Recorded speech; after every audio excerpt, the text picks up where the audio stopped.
Hi, Jessica. Thank you so much for joining us for this episode of AdTech Women Power. I'm Polina, CMO at Blasto, and I'm very excited to have you today. How are you? I'm good. Thank you for having me. I'm excited. This is a really nice treat to spend some time talking to you. So thank you for having me. Yes, thank you so much. So we created this AdTech Women Power to spotlight inspiring women who are shaping the future of AdTech, MarTech, and programmatic advertising. And today we'll talk a little bit about your journey from agency to AdTech, your experience in leading sales across the UK, international markets, and the future of mindset-based advertising, how AI is shaping the way our industry understands context, attention, and consumer behavior. So let's start from your story. Okay. And I have a first question for you about your career. Um, because your trajectory looks like one of these everything makes sense in hindsight stories from agency to ad tech to leading international sales at GumGum. From the inside, it is usually much more complex as everybody understands. What did the journey actually look like for you? What were the non-obvious decisions or trade-offs or actually principles that help you to get where you are today? Yeah, I think everyone's got their own journey to where they get to. I mean, I started in the industry, as you said, I started in an agency. I actually did work experience in an agency, which has really cemented sort of, I guess, the start of that journey and where I came from. I loved the agency world. I loved the agency life. I loved the collaboration. I learned so much of actually the negotiation, the sales skills that I still have today at agencies. I think that's a really interesting thing. A lot of people almost bucket themselves or siloed and say, well, I've worked in an agency forever. That's where I'm meant to be, or I'm sales, I can't transfer. And actually, there's loads of transferable skills between the two. A lot of our jobs are selling strategies or selling products, whether that be from a sales perspective, an agency, client. I just happened to fall in the agency first. But I guess that big shift when I moved over was the big aha moment or light bulb moment. I first got into agency because that was kind of the only bit I knew. I actually, if I'm honest, thought I was going into the big, flashy, creative side of things. I think when everyone talks about advertising, that's what they think it is. It's just making amazing TV ads. And actually, I went into the planning, buying side of agency. And then after a while, I actually went into work at a company called Drawbridge at first. And they came in to sell to me. And I remember sitting in the presentation and being like, this is incredible. It was sort of the infancy of me really understanding the tech landscape as opposed to just basic advertising sales, I suppose. And I loved it. And I was like, I believed in it. I want to sell it. And I moved and made that shift. And I think that was, yeah, like I say, when I really realized I wanted to be in sales, I wanted to do more in that side of the business. And then obviously I went to Playground, which is the start of my GumGum journey, because we were obviously then acquired by GumGum, and that sort of leads me to where I am today. But yeah, there was lots of trade-offs, I guess. You know, what I lost or from leaving an agency was sort of that the agency feel, the community, the working as a team, and then obviously when you go sales, it's a lot more it's lonesome in terms of you're normally on your own selling or with one other person. You don't really have that like camaraderie that you have at agency, and that was a big trade-off, a big shift. But once you sort of understand and learn how to sort of, I guess, be on your own and have thick skin and the power of the sales side, I really realized that was sort of where I was meant to be, and that's why I'm still here now. Wow, such an interesting story, especially because career growth in a tech and other industry is really linear. So it is usually built through, market shifts, some client expectations, new technologies, and actually the ability to adapt quickly. And actually, I think this connects perfectly to your international role. And we know that you manage sales across the UK and international markets, which means you work with markets that can be very different in terms of maturity, regulation, client expectations, and programmatic adoption. Where do you see the biggest gap today between how advanced markets and emerging markets approach programmatic advertising? It's a really interesting question, because I think there's definitely a gap, but the gap doesn't come from the technology itself. I think actually it comes down to mindset and the usage of that technology. So I think when you look at advanced markets like the UK, programmatic is often efficiency led. It's more about cost controlling, optimization, incrementality, those sort of ones. There's more of a heavy focus on privacy, regulation, and even more so these days, measurement frameworks. But interestingly, you can find that sometimes that maturity creates almost an over-reliance on automation, which leads to less curiosity. Whereas in emerging markets, there's often more openness, more experimentation. Clients are more excited to understand, innovate, and grow. And programmatic is probably seen more as a growth lever rather than just an efficiency tool, as it is sort of more in the advanced markets. But the gap tends to be more around, for emerging markets, education, infrastructure, and then that consistency of how you grow strategies. I guess the main irony is that, you know, the advanced markets in some cases have tools that sort of allow them to become overly cautious. And the opposite can be said for emerging markets, where emerging markets have the appetite, but not necessarily the same level of support where they can then push and grow in the same speed. So interestingly, like I say, I think that idea of the gap being more around usage of the technology we have and that mindset, as opposed to actually the technology itself. Yes, it's a very important perspective, because I think programmatic maturity is not only about like access to technology, as you said. It's always about trust, education, mindset, and transparency. And GumGum has a very distinctive position here, especially around understanding context and mindset. And my question is that GumGum's positioning is built around understanding mindset, how people feel in the moment, what content they are engaging with, and the context surrounding their experience. But how now AI is getting like much better at predicting behavior, context, and even emotional signals. Do you see AI strengthening the idea of mindset-based advertising, or is there a risk that it turns mindset into just like another layer of automated targeting? And where do you see the risk in that shift? Good question. Look, there's so much talk about AI Yes. in the whole industry. The whole industry is shifted, changing. We're moving at a pace quicker than I've ever seen before. And I think, look, as from a company like GumGum, AI has always been a foundation to our business.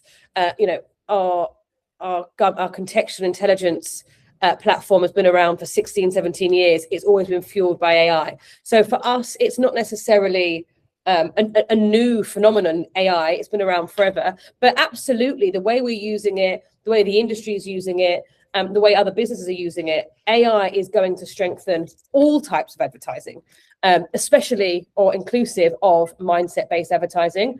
But it's not necessarily just that it's strengthening it, it's the way we use it. We have to use AI intentionally, otherwise we lose the power of what we've created over many years. So you're right, GumGum's idea of mindset is all about understanding creative context and attention. But when we talk about context, it's about understanding context in a human way. There's a human-like understanding to how we do it. And what that means is that, you know, we actually pay attention to how someone's feeling in that moment, how long they're looking at the ad, all of these different levers and signals that create this understanding of that contextual environment. It can't just be solely on context. And AI is what is allowing us to scale it more than ever before. So actually it's almost supercharging what we're doing and actually increasing our efficiencies, our understanding, our ability to delve deeper into mindset-based advertising. But, you know, as you mentioned, the risk is when AI is used, and I mean this in sort of as an industry-wide problem, the risk becomes when it becomes so predictive and we use AI to such a degree that it almost becomes, like you say, just another layer of automated targeting. If we lose that human lens of mindset and interpretation, that's when the real danger becomes that we lose that emotional element to it. You know, there needs to be a human like understanding, I believe, to what people are doing, and actually the AI just powers it and scales it and makes it more scalable and accurate. But actually you need to understand more about each user and their what they're paying attention to, what they're feeling in that moment, to really understand context in a better way.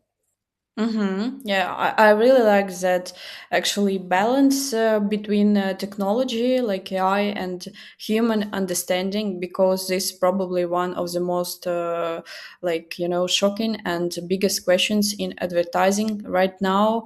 Yeah. Yeah, but also it connects to leadership, and the next generation of commercial leaders in AdTech will need to understand sales, but also like technology, privacy, market maturity, and long-term trust. So you've built your way up to leading sales across UK and international markets at GumGum, which is the kind of role many people in AdTech and MarTech aspire to. And if someone listening to this today wants to grow into a director, VP, or head of sales role in this industry, what advice would you give them? Oh, wow. What advice would I give? I think I've said this before. I've said this before. I mean, some people have heard me say this a lot, but the thing that I always say is what got you here won't get you there. And I think, you know, I mentioned it earlier that this industry is moving so fast. AI is just making it move faster. Things are changing so quickly. And actually, I think that we need to be more adaptable. I think, you know, that shift from a salesperson to a head of sales it's quite a big transition, and it's not necessarily for everyone. You know, I think that the idea of being an individual contributor or having control of your and acting as having control and acting as your own business owner shifts, because you then have to look at it from a people perspective. And it's the idea of salespeople are very competitive. They want to win, and that's all great. But when you shift into that sort of bigger role, it becomes less about you and more about your team. So actually making sure that you're empowering and embodying your team to progress, and that's how you will win. But I think there's a definite shift in perception and how you behave to really move into a more managerial leadership role in sales, because actually your perception of things completely changes. And it's something that when I first moved into it, if I'm honest, I probably struggled with slightly of like, well, hold on a minute, I've only had to look after myself, and I can do as much as I can do. But then when you put it into the hands of the people, you almost have to guide, learn, mentor, and show how actually they can do it themselves, but with your guidance, I suppose. And it's something that can be tough at first when you're sort of been in that IC role for a long time. People get used to sort of living in that internal ways of working, and actually you need to shift when you've got a team under you and make sure that they're winning, because if they're winning, you're winning. I think there's it comes down to loads of different things, but one big thing that I learned when I came into a head of sales role was to get comfortable with data. You don't need to be a data scientist. No one's saying that you're going to suddenly be behind a spreadsheet all the time, but you need to be able to make decisions based on patterns, not just instinct. It's less about a gut reaction and more about looking at the data from 10, 20 people rather than just your one patch. All of these different things really impact how you lead. And I think making sure that you no longer look at it from a patch specific perspective. So when I used to run Group M, as WPP as it's now known, when I was an individual contributor in an IC. But actually, I had to then shift to not just learning how that business works, but actually how GumGum's business works, and making sure that it's not just about revenue, but understanding the product, the operations, the broader awareness of the business, and all of that valuable information suddenly becomes so much more integral to your job when you go into a role like head of sales, as opposed to just running a singular patch, because you have to understand how all of the different businesses and holdcos operate. But I think the biggest shift, is definitely shifting from that personal performance into that team performance. Because, as I say, if your team win, then you win, and it's just a really nice environment to be in, I suppose. That's a very valuable answer. I liked your point about like leading the team. I think you need a lot of empathy to being a good leader, and also you need to know everything about your company, go deeper in data. And before we finish, I'd love to ask something a little more personal. I'm always curious about the ideas behind the leader. Is there a book, maybe idea, film, quote, or even a conversation that genuinely shifted how you see sales, leadership, or decision making? I mean, over the years, I've delved and read lots of leadership books, and tried to take on all of the amazing nuggets that you get from them. But if I'm honest, I've been lucky enough as I've grown through the industry to have some incredible people around me. I had an amazing mentor when I was at MediaCom, when I worked there. I've had it throughout my sales career. I'm working with a mentor at the moment who's helping really align where I am and who I am and how I become a better leader. So it's less for me about books or quotes that I stand by, and more about showing up and like learning from the people around me.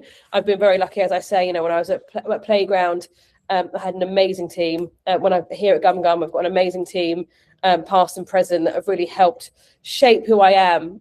And I think, as I've said it before, but this industry is changing so quickly, and I know I've mentioned it a few times on this, but I think it's really important that we as humans and we as leaders adapt with that change. And it can sometimes be scary, and I spend a lot of time, I think, now looking inward at myself of like how I can adapt and how I can be better. And I spend more time than ever talking to amazing women around me, amazing men around me, amazing mentors, to really understand how they've shaped the industry before and how I can continue to do so. So I think for me, it's more on the job training, I would say, less about reading a book. I mean, there's some amazing books out there. I've read them. I suggest, finding sort of the ones that work for you. But really, for me, the biggest power, or the biggest thing I've had, is incredible people around me that have helped shape, guide, and when I've made mistakes, have pulled me up on them, and sort of helped me grow to be better. Look, I'm not perfect. No one is. I've still got lots of growth, lots of learning. It's every day is a school day, and I'm still learning now. But I'm excited sort of to continue growing with the amazing people I've got around me to help sort of guide me in this crazy AdTech world that we live in. No one is perfect. This is 100%. Thank you so much for your wise thoughts. And actually, thank you for this nice conversation. I really liked it. Lovely to speak to you. Thank you for having me. Yeah, this was Jessica Aylett, head of sales at GumGum. And actually, we really loved you. I think our listeners at AdTech Woman Power will also have some thoughts that can lead them to really important decisions in their life. So thank you very much, and see you soon. Thank you. See you soon.